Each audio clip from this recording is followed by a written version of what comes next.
தேர்தல் அறிவிக்கப்பட்டுள்ள நிலையில் மானியம் வழங்குவது ஏற்க முடியாது. தேர்தல் ஆணைக்குழுவில் பெப்ரல் முறைப்பாடு. தமிழ் பொது வேட்பாளரின் பிரசார பயணம் ஆரம்பம். ஜனாதிபதியுடன் இணைந்தார் அங்கஜன். நேரில் சந்தித்து ஆதரவை தெரிவித்தார்.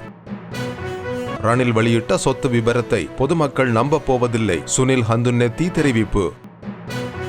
உலகின் 2வது பெரிய வைரம் போட்ஸ்வானாவில் கண்டுபிடிப்பு.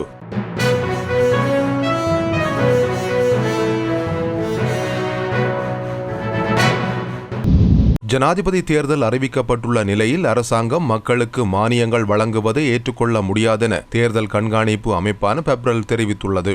அவ்வாறான செயற்பாடுகள் உடனடியாக நிறுத்தப்பட வேண்டும் என்றும் அந்த அமைப்பு வலியுறுத்தியுள்ளது. இந்த விடயம் தொடர்பில் தேர்தல்கள் ஆணைக்குழுவுக்கு அறிவிக்கப்பட்டுள்ளதாக பெப்ரல் அமைப்பின் நிறைவேற்று பணிப்பாளரான ரோஹன ஹெட்டியாராய்ச்சி தெரிவித்துள்ளார். ஆயினும் வாக்குகளை பெற்றுக்கொள்ளும் நோக்கில் இவ்வாறான சலுகைகள் மக்களுக்கு வழங்கப்படவில்லை என நிதி ராஜாங்க அமைச்சர் ரஞ்சித் சியம்பலாபட்டிய தெரிவித்துள்ளார். மேலும் மக்களின் பொருளாதார பிரச்சினைகளை தீர்க்க மானியங்கள் வழங்குவது அவசியமானால் ஜனாதிபதி தேர்தலின் பின்னர் அவற்றை வழங்க முடியும் என பெப்ரல் அமைப்பின் நிறைவேற்று பணிப்பாளர் தெரிவித்துள்ளார்.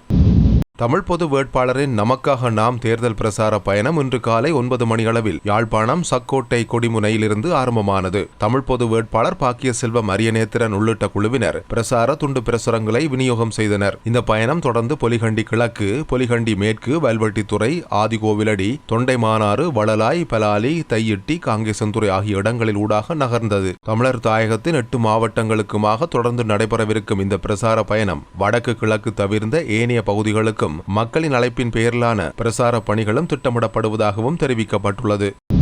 ஸ்ரீலங்கா சுதந்திர கட்சியின் சிரேஷ்ட உபதலைவரும் நாடாளுமன்ற உறுப்பினருமான அங்கஜன் ராமநாதன் மற்றும் ஸ்ரீலங்கா சுதந்திர கட்சியின் முன்னாள் பதில் பொதுச் செயலாளர் சாரதி துஷ்மந்த் ஆகியோர் எதிர்வரும் ஜனாதிபதி தேர்தலில் சுயேட்சையாக போட்டியிடும் ஜனாதிபதி ரணில் விக்ரமசிங்கவுக்கு தங்களது ஆதரவை தெரிவித்துள்ளனர். கொழும்பு பிளவர் வீதியில் அமைந்துள்ள ஜனாதிபதியின் தேர்தல் காரியாலயத்தில் ரணில் விக்ரமசிங்கவை சந்தித்த ஸ்ரீலங்கா சுதந்திர கட்சியின் இரு தலைவர்களும் ஒன்றிணைந்து ஜனாதிபதி தேர்தலில் ரணில் விக்ரமசிங்கவை வெற்றி பெறச் செய்ய உள்ளதாக தெரிவித்தனர். ஸ்ரீலங்கா சுதந்திர கட்சியின் உபதலைவர் அங்கஜன் ராமநாதன் 2013 ஸ்ரீலங்கா சுதந்திர கட்சியில் போட்டியிட்டு வடமாகாண சபை உறுப்பினராக தெரிவு செய்யப்பட்டு 2015 தேசிய பட்டியல் உறுப்பினராக முதல் தடவையாக நாடாளுமன்றத்துக்கு தெரிவு செய்யப்பட்டார். 2020 ஆண்டு நடைபெற்ற பொது தேர்தலில் யாழ் மாவட்டத்தில் ஸ்ரீலங்கா சுதந்திர கட்சியில் போட்டியிட்டு 2வது தடவையாக நாடாளுமன்றத்துக்கு அவர் தெரிவானார். தற்போது ஸ்ரீலங்கா சுதந்திர கட்சியின் சிரேஷ்ட உபதலைவராக கடமையாற்றி வருகிறார். சாரதி துஷ்மந்த மித்ரபாலை 2015 ஆண்டு நடைபெற்ற நாடாளுமன்ற தேர்தலில் கேகாலை மாவட்டத்தை பிரதிநிதித்துவப்படுத்தி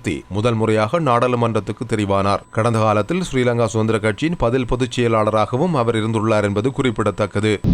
ஜனாதிபதியானதும் அனுரகுமார திசாநாயக்க ஜனாதிபதி ரணில் விக்ரமசிங்கவின் சொத்துக்கள் குறித்து முதலில் விசாரணைகளை மேற்கொள்ள வேண்டும் என்று தேசிய மக்கள் சக்தியின் செயற்குழு உறுப்பினர் சுனில் ஹந்துன்னெத்தி தெரிவித்துள்ளார். ஜனாதிபதி ரணில் விக்ரமசிங்க தனது சொத்துக்கள் குறித்த விவரங்களை நேர்மையான விதத்தில் வெளியிடவில்லை என்றும் அவர் குறிப்பிட்டார். ஜனாதிபதி தனது சொத்துக்கள் குறித்து வெளியிட்டுள்ள விவரங்களை பொதுமக்கள் நம்ப மாட்டார்கள் என செய்தியாளர் மாநாட்டில் அவர் இன்று குறிப்பிட்டார். தேசிய மக்கள் சக்தியின் தலைவர் வெளியிட்டுள்ள சொத்து விவரங்களை விட குறைவான சொத்து விவரங்களை ஜனாதிபதி காண்பித்துள்ளாரே என்ற செய்தியாளர் கேள்விக்கு பதிலளிக்கையில் அவர் இதனை தெரிவித்தார். தேசிய மக்கள் சக்தியின் தலைவருடைய சொத்துக்களை விட குறைவான சொத்துக்களை ஜனாதிபதி காண்பித்துள்ளதை மக்கள் நம்புவார்கள் என நீங்கள் நம்புகின்றீர்களா? ரணில் இங்கு ஏமாற்றியுள்ளார். ஜனாதிபதியானது முதல் வேலையாக அனுரகுமார திசாநாயக்க ரணில் விக்ரமசிங்க வெளியிட்ட சொத்து விவரங்கள் சரியானவையா என்பது குறித்து விசாரணைகளை மேற்கொள்ள வேண்டும் என்றும் சுனில் ஹந்துன்னெத்தி குறிப்பிட்டார்.